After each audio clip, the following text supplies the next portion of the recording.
আসসালামু আলাইকুম। আজকে থাকছে 47তম BCS প্রিলি 90 দিনের রুটিনের নবম দিনের রুটিন শেয়ার করছি আপনাদের সাথে। প্রথমেই থাকছে হচ্ছে বাংলা গতদিন মধ্যযুগের অর্ধেক পড়ছি, আজকে থাকবে মধ্যযুগের বাকি অংশ।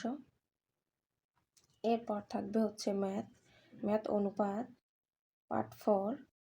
এখানে একটা কথা বলে রাখা ভালো, আপনারা ম্যাথের জন্য টেক্সট বই করবেন, তারপরে এক্সাম কোশ্চেনগুলো সলভ করবেন, তাহলে আপনাদের অঙ্ক যেখান থেকে আসুক না কেন আপনারা পারবেন।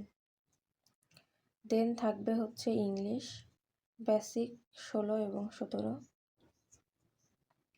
এরপরে থাকবে হচ্ছে বিজ্ঞান ধাতব পদার্থ ও এদের যৌগ, মানে ধাতব পদার্থের ভিতরে ধাতব পদার্থের ধর্ম বৈশিষ্ট্য সহ যা কিছু আছে সব সহ। এরপরে থাকবে হচ্ছে নবম দশম শ্রেণীর বিজ্ঞান বইয়ের থেকে 4র্থ অধ্যায়। এরপরে আসেন আমরা পড়ব হচ্ছে মুখস্থ পাঠের মধ্যে থাকছে হচ্ছে বাগধারা 20, স্পেলিং 5টা এবং সিনোনিম অ্যান্টোনিম 5টা এবং সাবস্টিটিউশন থাকবে হচ্ছে 5টা। তো আজকে মূলত এই আমাদের পড়া। নেক্সট ভিডিও দেখার জন্য সকলকে আমন্ত্রণ জানানো হচ্ছে।